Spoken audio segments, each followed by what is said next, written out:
All right, welcome back from that break. It's now time for discuss segment, and like I did promise you, we had loads of very awesome guests today that are going to be looking at very salient issues. The first discuss we're looking at is the rules of INEC and the electorate. Look with an eye to 2019, and no other person but the chief editor in chief of Gong News Online in the person of Jide Fashokun, who also is an ex-international, so it means he has all it takes, both from the media point of view and also as a patriot who has done Nigeria proud in Egypt and other African countries, representing us and taking the green, white, green to where it should be. Good morning, nice to have you join us. Thank you. Good morning. Good morning. All right, we just want to tap into what your expectations should be as regards what should be the role of INEC and the electorate. We know that continuous voters registration is very key. The PVC is the power of the people. And as a media guru also, what should be the timeline and what should be the activities of INEC and the electorate as roles towards 2019? I would say most likely that when it comes to issues of election, every citizen owes the country a civic duty and responsibility to ensure that once you are 18, you get registered and do everything possible to ensure that you vote. And if you don't vote, you have no right to question any government in place why you have the kind of leaders you have. Some philosophers do say too that the quality of leadership you have is also about the quality of followership. So followership in this instance is about every person above 18 ensuring that they go ahead and get registered to vote. And when the times for voting comes, you go ahead and vote. But in terms of INEC, INEC as a regulator has also been able to come out and give us a timetable early enough. Usually, we're not used to early timetables like this. So one really needs to commend the current leadership of INEC for being very proactive, and also too that the National Assembly has also been able to respond as an institution to also see that our electoral processes are actually technology based. Now the 2019 election is going to be based on card readers, so which means that if everything is equal, we do not see a possibility of elections being rigged. Because if you have to vote in a rural village, as soon as you vote in that rural village, the vote is counting in that village and it's also counting in Abuja. That's if every other thing is equal. Okay. So in which case, Nigerians are supposed to also respond proactively. Those who have no PVC should ensure they go out and get their PVC. And the saddest part of it, which we also need to work, which I think INEC, like the media, we also have to really work very hard on, is the fact that most persons, usually below 30, are usually complacent and they don't get bothered voting. And that's a very high population because, again, if you take the youth population of Nigeria, they're about 70% of the total population of the people of the country. So if 12 million, for instance, like in the last presidential election, decided the presidential election, that tells you what is the quantity of Nigerians that did not respond to issues of elections and voting. So this time around, I will want to pray and encourage, especially the young population, to go ahead, get their PVC, and ensure that they vote.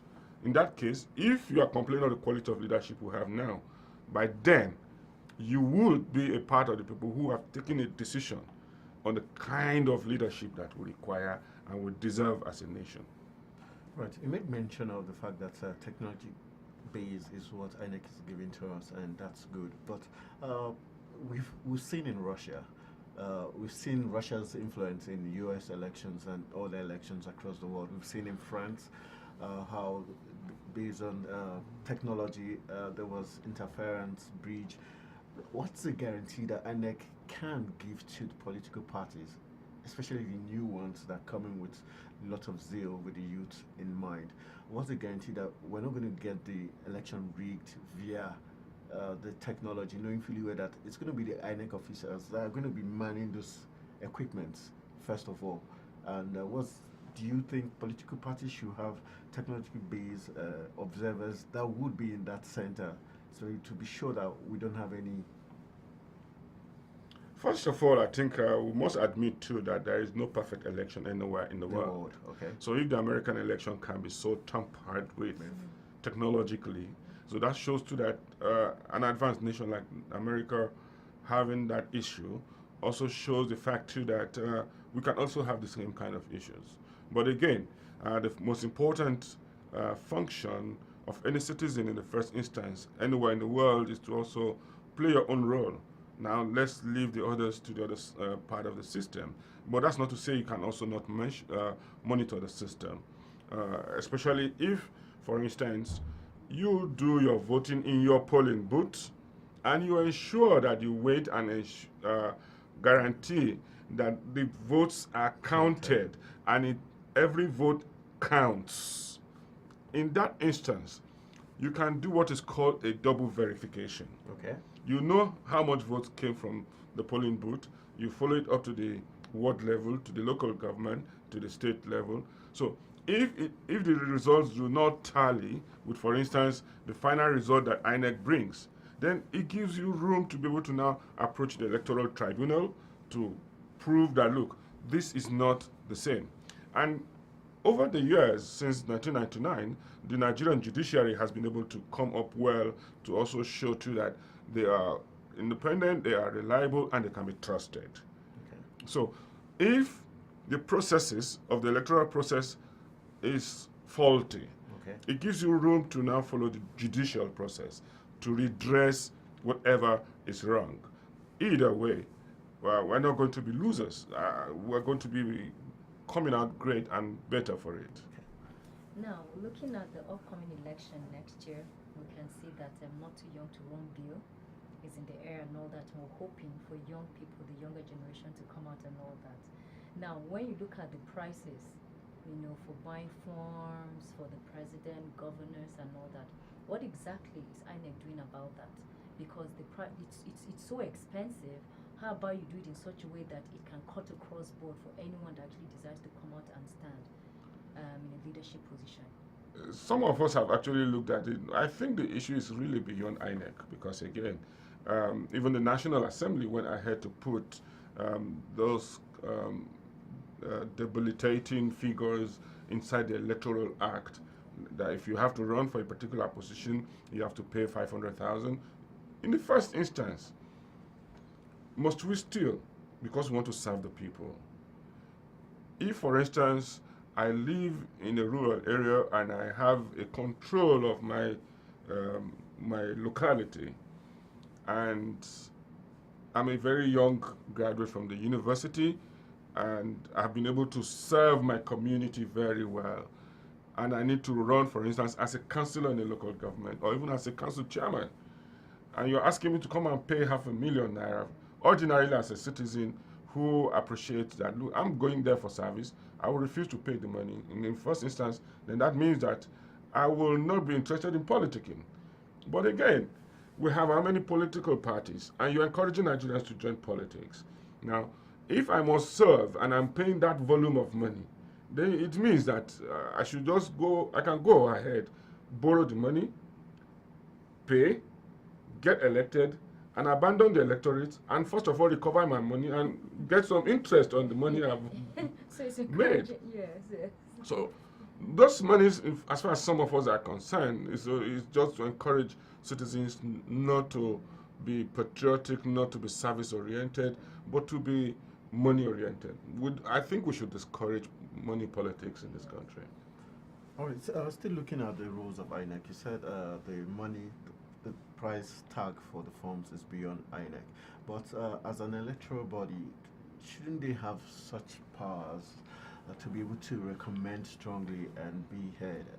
Then on the part of the citizens also, looking at deciding leaders who stand for elections, what roles do you think civil societies can play in order not to even allow those who have soiled reputations to even come out? For instance, we've got Obi, Dr. Obi, saying she's going to campaign against the two major political parties unless they feel candidates that she feels are not dented in any way. Uh, can such roles help the electorate in contributing positively? Now that the Electoral Act is out and price tags that are discouraging are already attached, INEC is more or less Handicap. if I say handicap, then I'm helping them. Their hands are actually tied to their back. Okay. So it's really worse. And the civil society the civil society and the media that are supposed to have started to raise red flags are still sleeping. So nobody's raising that perspective for now. Is it because the media owners are owned by these money bags who eventually are the politicians? The issue is, first of all, the practitioners. Most media houses that I have worked are private-owned media organizations. But I've been lucky to also say, too, that the media owners, most of the time, do not affect the quality of the content that goes into the media. Okay. So the media owners have predominantly been separated from the content of what goes into the media itself. So in that situation, I won't blame media owners for interference. Not to cut you short, but what happened with AIT and Takbasi, who is a politician? Could you truly say it didn't really affect what AIT brought to the fore during the 2015 elections? I wouldn't say so. It may look like that, but in terms of the hierarchical structure, okay, as soon as the person was going to partisan politics, he resigned to the knowledge of the public. Although his son came in as managing director. So okay, in terms of ethical structure, okay, he has been able to dissociate himself. Exactly. Okay. So if the organization eventually goes in the direction where the man has gone, naturally, it's human beings who make up organizations. Okay. So the chances are too that they can go in that direction. Okay. But when it comes to the content of what comes out from that media organization, you appreciate the fact too that they also even give the opposition enough room and space to be able to play their role. But even beyond that, can we say that of the same? Can we say the same of government media organizations that will naturally cut the size of the human being to suit the clothes, just because the owners are government and the report must be government? Anything that is against government does not have space in their content. Okay, is there a way the electors can play a role in showing sign of protest to those kind of organizations or that kind of campaign by saying, okay, we're going to blacklist, we're not going to watch this particular media house, we're not going to listen to this particular, as a way to show that, okay, the electorates are well informed, knowing that the content coming out is not completely true. I will say too that the Nigerian citizens have actually been growing in terms of their response to public issues and public policies. And you will also appreciate that there are situations where some policies come out and people go on the social media and they start doing a whole lot of protest, and you find that our government is usually forced to change direction. So that is to show you that the power of the citizen is very massive.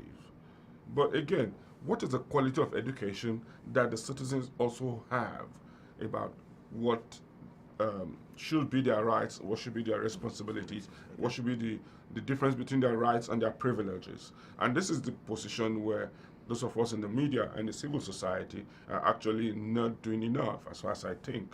We really need to also make our citizens also be able to see far into the nearest future and be able to also tailor and program the kind of direction that our leaders are taking us.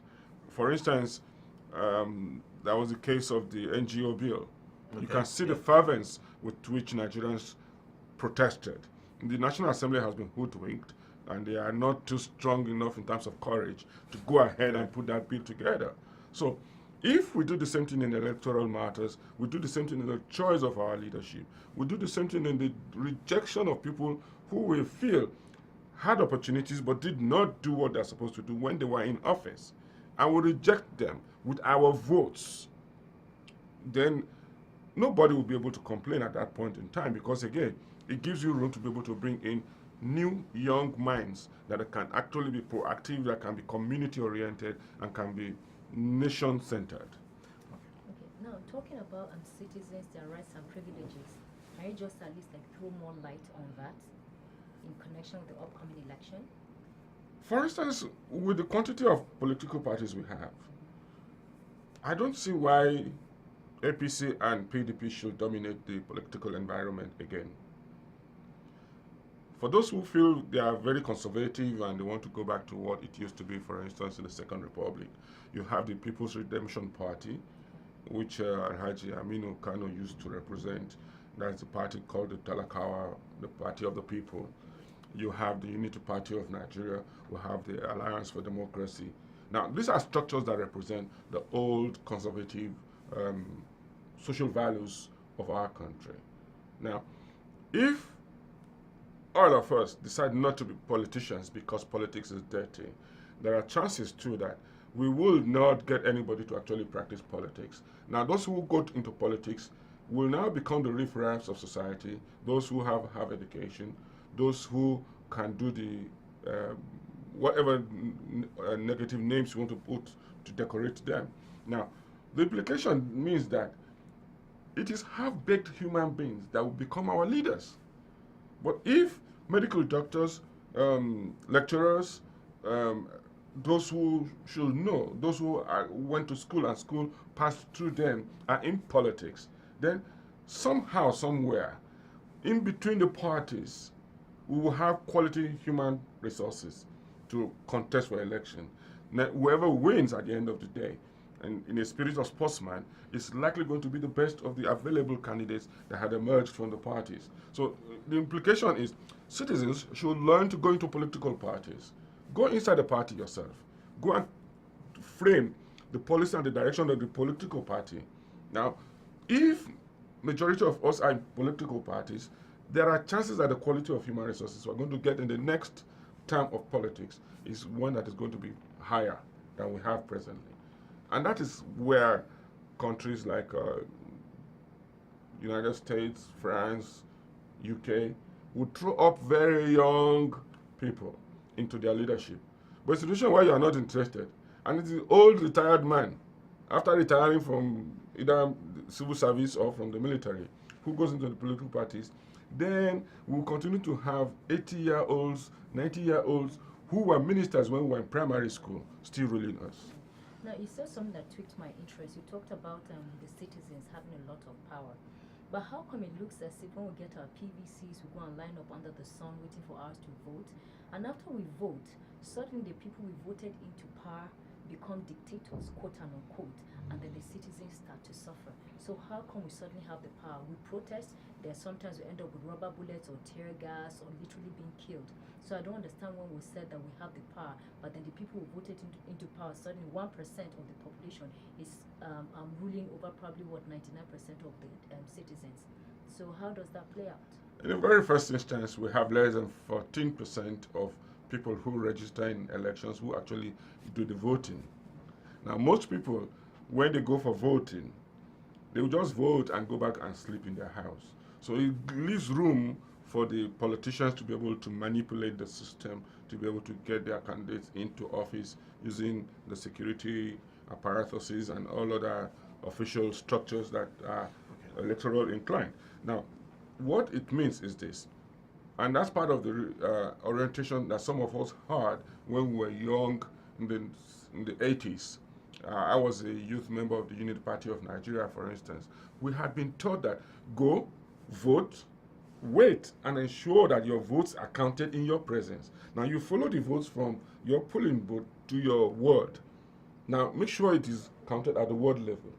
Now, some other persons will follow from the ward to the local government. So you follow your election results carefully. If the opponents realize you're actually following closely, it leaves no room for manipulation of results. Then you get the kind of leaders you require and deserve. All right, as we wrap up the discourse, what will be your final advice to the Nigerian people and to INEC, especially looking the other way when they're buying and selling of votes? Now, with the Electoral Act 2018 that has already been passed, if it is followed religiously, there are chances that we are not going to be having a situation that is not too near perfect. Okay. So now, what it means is that as citizens of the Federal Republic of Nigeria, we should invest confidence in our nation. We should go out there and first of all, play our responsibility, monitor our results, and expect at the end of the day that things will work. If it works well, there are chances that there is going to be a high volume of upsets in the 2019 elections. All right, on that upset note, we'll call it a wrap on this discussion. I want to say a big thank you to Jide Fashokun. Like I told you, he's an ex-international and also the chief editor-in-chief of Gong News Online. Check out that site to get all the big stories you want anywhere as regards stories around the world. I want to say thank you very much for your thoughts as regards the 2019 elections, the roles of INEC and the Electorate. Okay, so Nigerians, you know what your roles are now. Go out there, ensure you get your PVCs so that you can be empowered to make the right choice. We'll be going for a quick break. When we come back, we'll be having another awesome guest who is the Chief Executive of a Leadership Strategic and Development Center. That's name I'll give you when we come back from this break.